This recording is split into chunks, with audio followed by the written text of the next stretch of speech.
पावकानः सरस्वती वाजेभिर्वाजिनीवती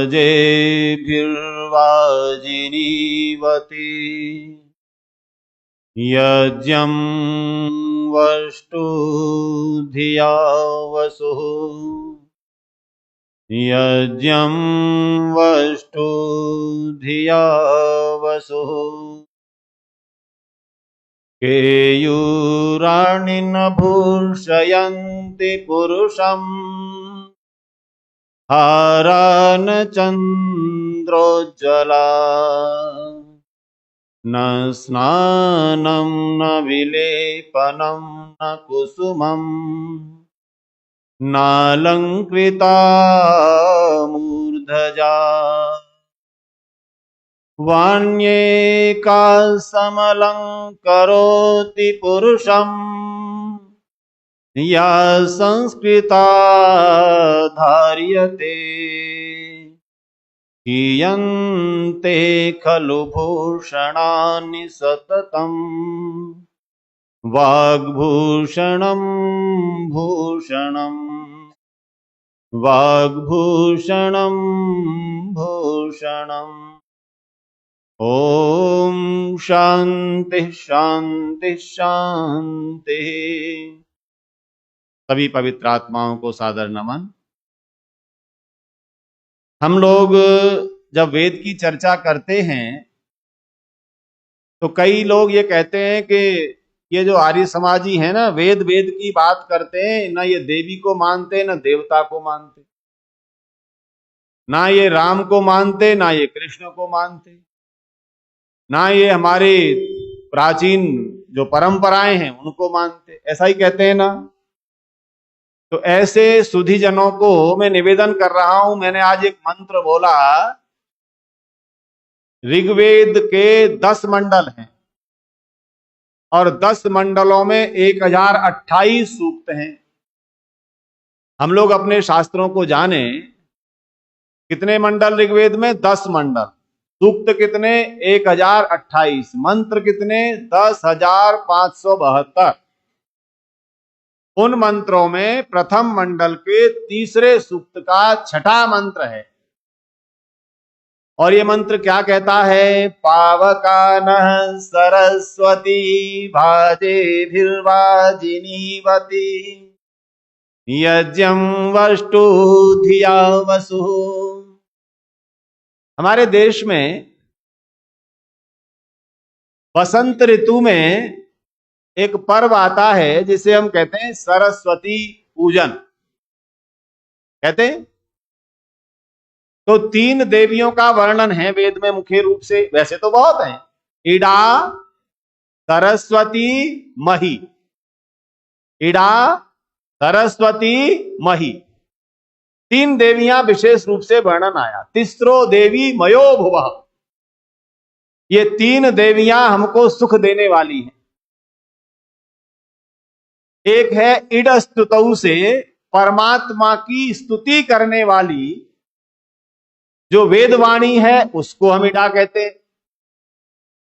और ये स्तुति हम करते किससे है?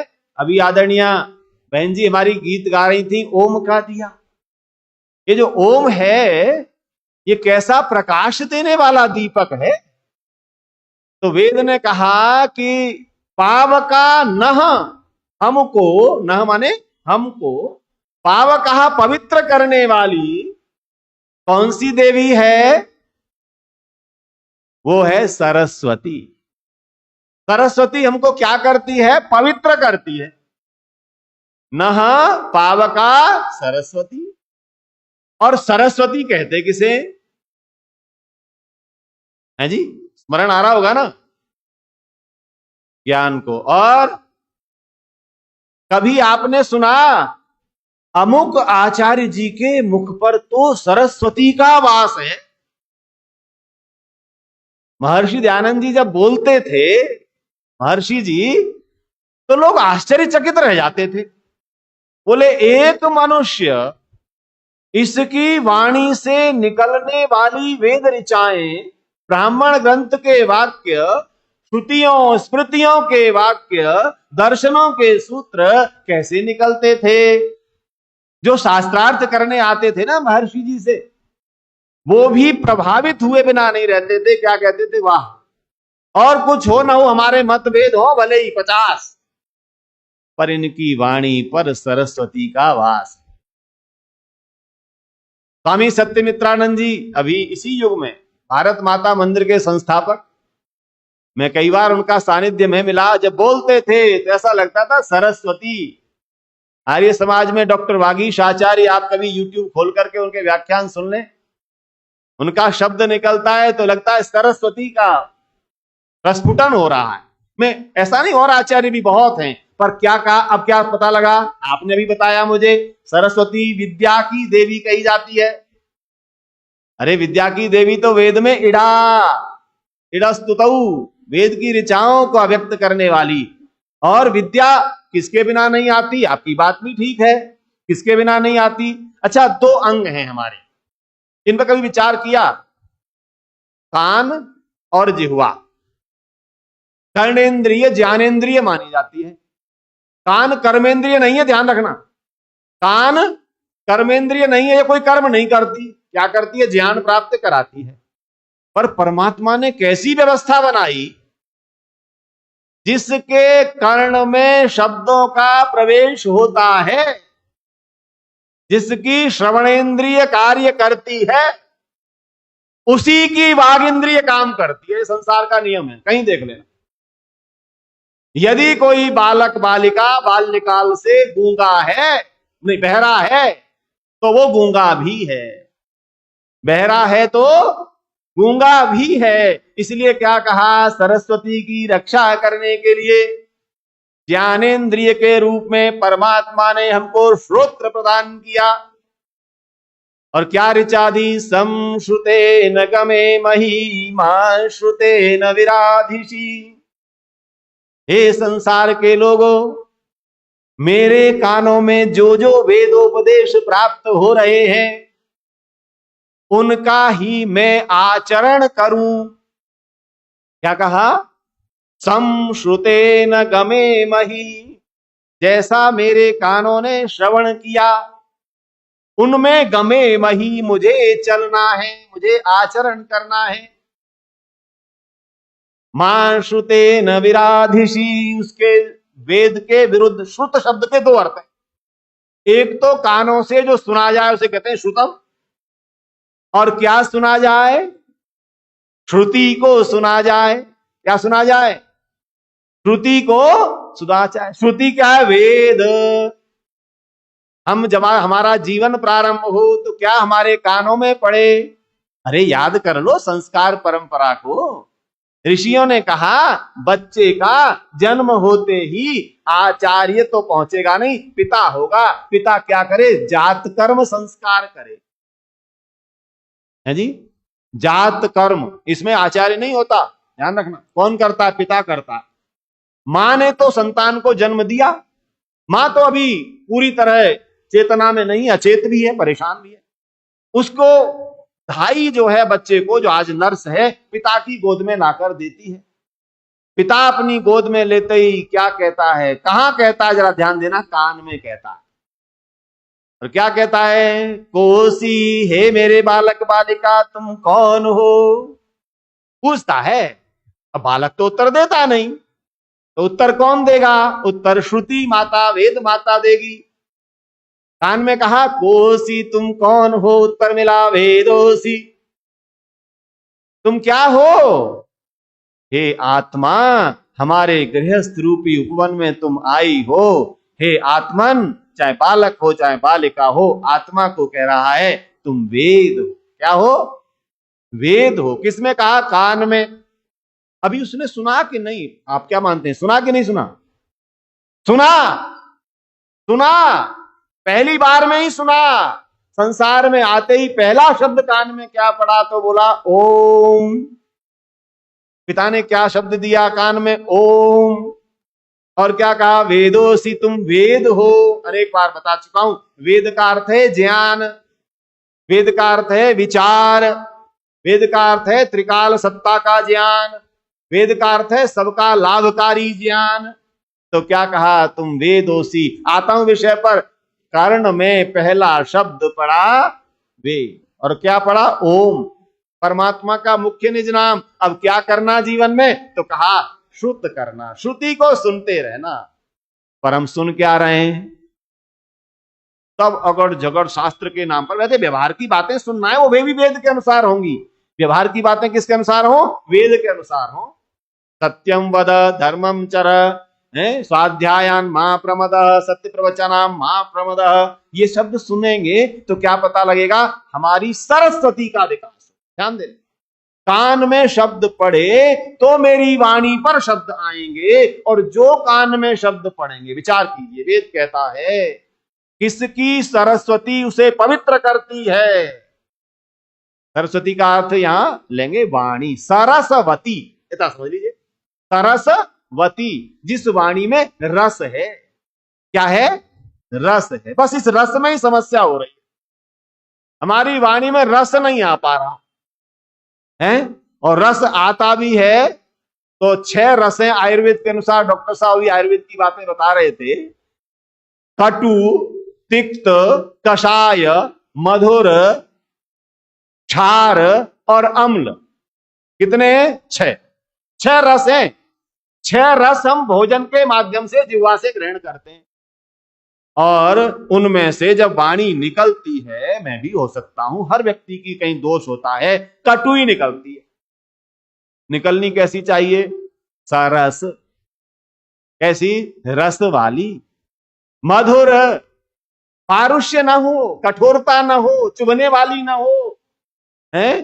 किसी किसी के मुख से तो इतने मधुर शब्द निकलते हैं कि पराये भी अपने होते चले जाते, और किसी किसी की वाणी से ऐसे शब्द निकलते हैं अपने भी पराये होते चले जाते। अपने भी कहते हैं भाई इससे तो बचे रहे तो ठीक है।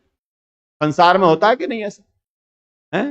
पिता भी कहता है तू बस बोला मत कर, भाई भी कहता है ना बात नहीं करनी, बाकी ठीक है। ये क्यों हो रहा है, क्योंकि सरस्वती का वास नहीं। वेद क्या कह रहा है, पावकान सरस्वती, हे परमात्मन आपने पवित्र देने के लिए, आगे देखना इस मंत्र में, वाजे भीर वाजिनीवती।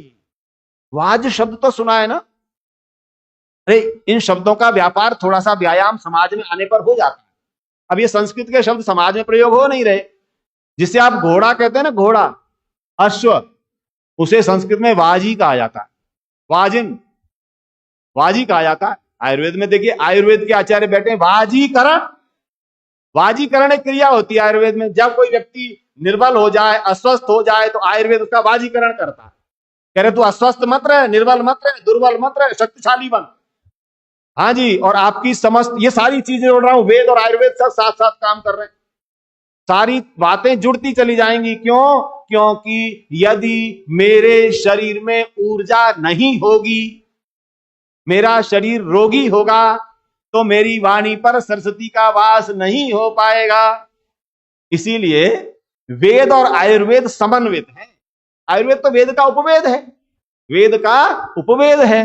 तो उस वाणी के लिए कहा वाजे भीर वाजिनीवती, हे परमात्मन आपने जो उत्तम वनस्पतियां, औषधियां, अन्न दिया है, उससे मेरी वाणी कैसी बने, शक्तिशाली बने, हैं, वाणी शक्तिशाली बने। ऋषिवर देव दयानंद जी की वाणी शक्तिशाली थी कि नहीं,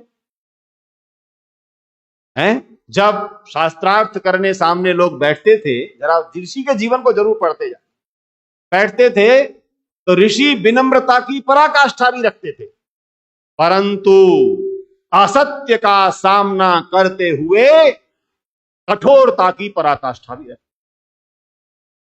विनयशीलता और स्वाभिमान, ये दोनों जात साथ हैं। विनम्र का अर्थ कायर नहीं होता, विनम्र का अर्थ कमजोर नहीं होता, विनम्र का अर्थ होता है जिसकी वाणी में सरस्वती देवी का निवास हो जाता है। जहां पर मधुरता की आवश्यकता है मधुर रहता है, और जहां कठोरता की आवश्यकता है तो कठोर रहता है। अगर कठोर रहने का स्वभाव हमारा चला जाए ना, तो ये चूहे बिल्ली समाज में घूम रहे हैं ना, जो कल बरेली में कहीं दे रहे थे चैलेंज, कहीं दिल्ली में चैलेंज दे रहे थे, फिर जिस व्यक्ति की वाणी में सरस्वती थी उसने कह दिया, जो जिस भाषा में समझेगा उसमें समझाना, बताओ ना, समझाना पड़ेगा। और क्या कह दिया, ये फालतू के दंगे मत करो, सबकी औकात। तो कोई कहे अरे साहब योगियों को ऐसी बात नहीं बोलनी, हम ऋषि दयानंद के शिष्य हैं, वाणी वह है जो सत्य भी बोलती है, मधुर भी बोलती है, पर आवश्यकता बनने पर तलवार की धार की समान चलती। इसलिए कहता है वाजे वाजिनीवती। हाँ, जहां मधुरता की आवश्यकता है वहां कठोर नहीं होना, ध्यान रखना। जहां व्यवहार है, सामान्य चर्चा चल रही, वहां कठोर नहीं होना। राष्ट्र का स्वाभिमान दांव पर हो, देवी देवताओं का स्वाभिमान दांव पर हो, भारतीय परंपरा का स्वाभिमान दांव पर हो, राष्ट्र की स्वाभिमान दांव पर हो, तो पूरा पारुष्य आना, कठोरता आनी है, जिससे सामने वाला वीर अस्माकम वीरा उत्तरे भवन्तु। वेद क्या कहता है, वीर भोग्या वसुंधरा। अरे वीरता चली गई तो हम क्या हो गए, गुलाम हो गए, पराधीन हो गए। वेद मंत्र कहता है जब राजा की वाणी में ओज होता है शत्रुओं का विनाश हो जाता। आज क्या बोला था हमें, अहानिशम भवन्तु नः रात्रि प्रतिधीयताम। हे परमात्मान, हमारे दिन और रात ओज युक्त हो। कैसे हो, ओज युक्त हो, हमारा ओज कभी कमजोर ना पड़े। तेजोसी तेजोमय देहि, वीर्यमसी वीर्यमय देहि, बलमसी बलमय देहि, ओजोसी ओजोमय देहि। परमात्मा से कह रहे हैं हे परमात्मन, हमारा परमात्मा ओज वाला है, तेज वाला है, शक्ति वाला है, और हम कैसे हैं, हम भी ओज वाले हैं, तेज वाले हैं, शक्ति वाले हैं। विचार करिएगा, इनका समन्वय आवश्यक है।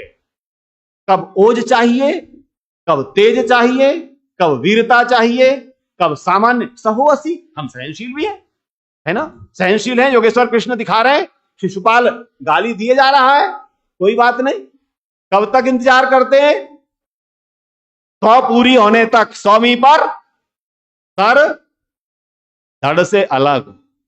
ये वेद कहता है, मैं नहीं कह रहा हूं। वाजे फिर वाजिनी बती, हमारी वाणी कैसी हो, माधुर्य से सरस युक्त हो, परंतु ओज की कमी ना हो। ध्यान रखना, ऐसे देवी देवताओं का उपासक ये देश, नवरात्रि चल रही है। मुझे किसी ने पूछा आचार्य जी आर्य समाज नवरात्रि मानता है? मैंने कहा मानता है। आप लोग उत्तर देना सीखिए। मैंने मानता है। क्यों, कैसे मानता है?